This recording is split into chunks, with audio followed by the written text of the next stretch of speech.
cerita benar yang berlaku pada saya sendiri. Satu hari saya pergi ke satu rumah orang tua.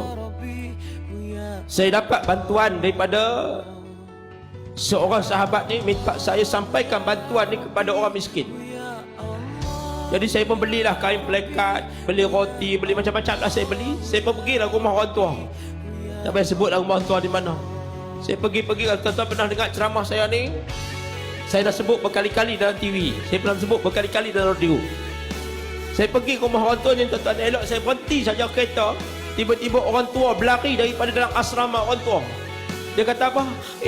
Anak aku datang seronoknya, anak aku datang. Saya tak kenal dia siapa.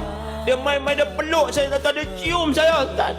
Nak, kenapa tinggal mak dekat sini nak? Mak nak balik, mak rindu dekat rumahnya.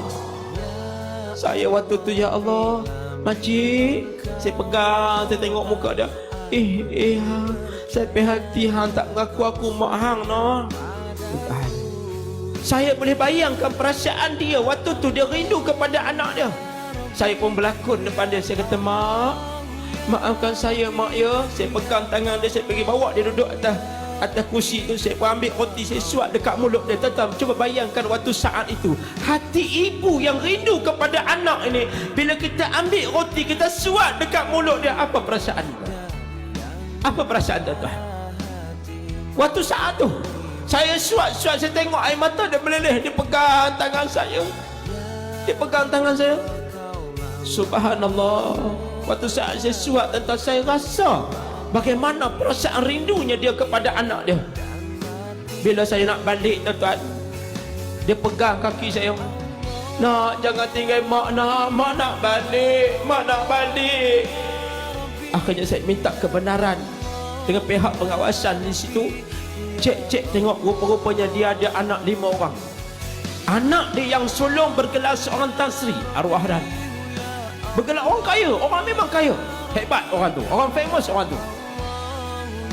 Saya waktu tu sentat, saya nak balik, dia pegang baju ni, pegang, tak mau balik, dia nak ikut. Saya pun tak apalah, jomlah saya minta kebenaran isi borang. Panjang cerita tuan, isi borang lah apa semua ni apa. Saya pun dapat pelepasan. Saya minta 5 hari je saya nak balik. Bila balik rumah saya, tuan, waktu situ saya duduk Taman Raya Jaya. Saya balik tuan, balik rumah saya. Sembahyang subuh, saya jadi imam di sembahyang di belakang. Saya baca doa, saya tengok air mata dia jatuh. Lepas itu, tuan, saya pergi nak salam dengan dia, saya cium tangan dia, saya kata, mak, maafkan saya mak ya. Saya waktu tu saya tak ada mak saya tak ada lah. Tapi saya bayang ini ibu saya, tuan, sebab dia rindu kepada anak dia. Duduk hari ketiga di rumah saya, waktu semayang isyak malam tu, saya tak ada kuliah apa, saya pergi nak salam dengan dia.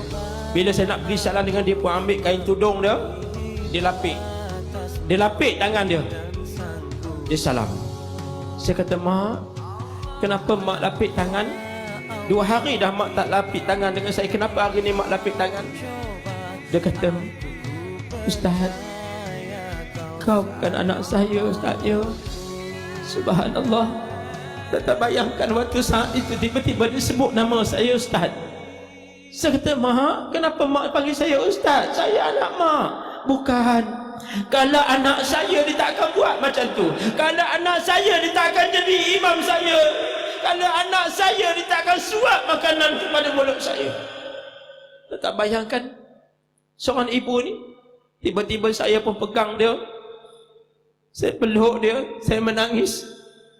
Saya kata apa? Mak, walaupun mak bukan mak saya, tapi hari ni saya anggap mak sebagai ibu saya. Dek, adik-adik yang ada dekat depan ni, dek, Ustaz nak minta supaya siapa yang ada ibu dia, pergi dekat mak dia, pegang tangan dia sekarang. Saya pegang tangan dia, saya dapat rasakan tangan ibu ini. Saya pegang tangan ibu ni, saya dapat rasa, tetap walaupun bukan mak saya, tapi saya tahu hati dia rindu sangat dekat anak dia. Saya kata apa? Mak, waktu saat itu saya pegang tangan dia, saya pandang wajah dia. Saya kata, mak, walaupun mak saya telah mati, tapi makcik boleh ganti, mak boleh ganti mak saya. Mak duduk dah di sini. Waktu saat makan, saya suapkan nasi dekat mulut dia. Tiba-tiba dia muntah balik. Dia muntah balik makanan daripada mulut dia. Saya tanya, kenapa mak? Saya tengok air muka dia tiba-tiba pucat. Saya angkat dia, panggil ambulans, hantar ke hospital. Waktu saat duduk di hospital, tuan-tuan, saya ambil tak kepala dia atas riba saya.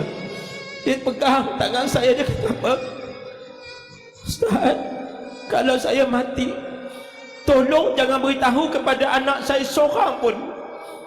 Kalau anak saya tahu saya mati, jangan beritahu di mana kubur saya. Kalau dia tahu kubur saya di mana, jangan izinkan dia pegang batu nisan. Saya pegang dia.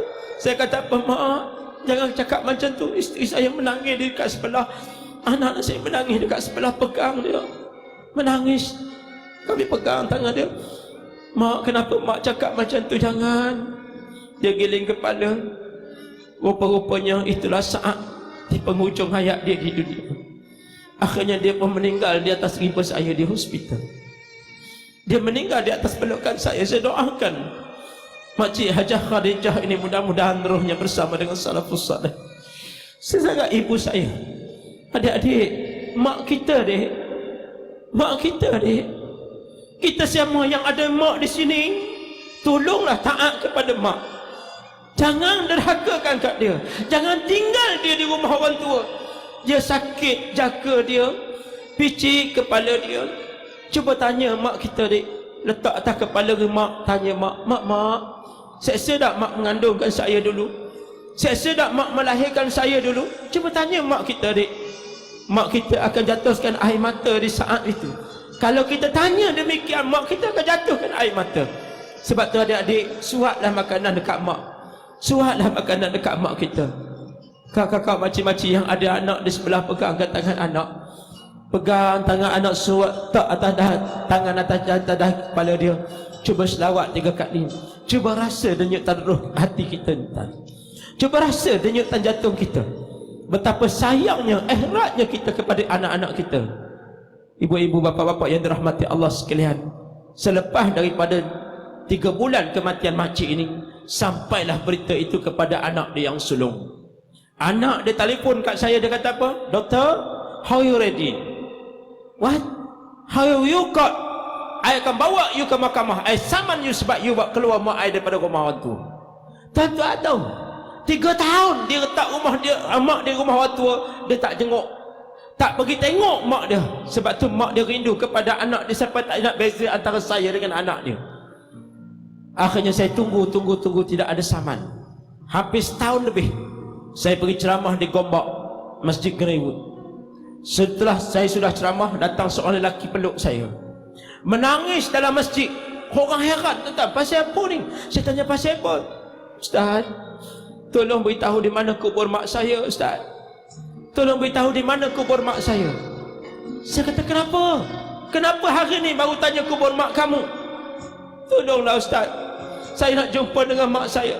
Saya lah orang yang bergelar Tan Sri, yang nak saman Ustaz hari itu. Saya sekarang ni papa kedana Ustaz. Isteri saya mati aksiden. Rumah banglo saya bank dah tarik. Kereta saya semua dah bank tarik. Tinggal satu lagi kereta, tinggal kereta kancil ni. Tuan-tuan, maka saya kata bersyarat, saya boleh tunjuk kubur mak kamu, tapi dengan satu syarat, kamu jangan pegang batu nisan kubur mak kamu. Sampai saja di tempat kubur mak dia, tak sempat saya nak turun daripada kereta, dia turun dulu. Saya tengok tuan-tuan, tangan dia jatuh, dia tersungkuk di atas tanah, tangan dia tarik. Ibu, ibu. Saya tengok tuan-tuan, mula-mula dengan tangan yang elok, tiba-tiba tangan jadi hitam. Dengan mula-mula, akhirnya mulut dia jadi herok. Herok, mulut dia tarik sebelah. Subhanallah, waktu tu tuan-tuan saya nak bayang. Tiba-tiba tuan-tuan, saya angkat dia, tak sampai, tak jauh mana lah. Yang angkat tu bersama dengan Tok Imam Masjid, seorang imam masjid di Sungai Petani.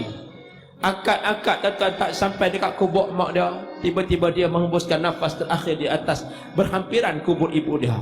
Tuan-tuan, Allah bayar cash anak yang derhaka kepada ibu dan ayah. Sebab tu kita kena hormat ibu dan ayah. Hormati ibu dan ayah. Sebab tu kita selalu dengar dalam nasyid kita, jangan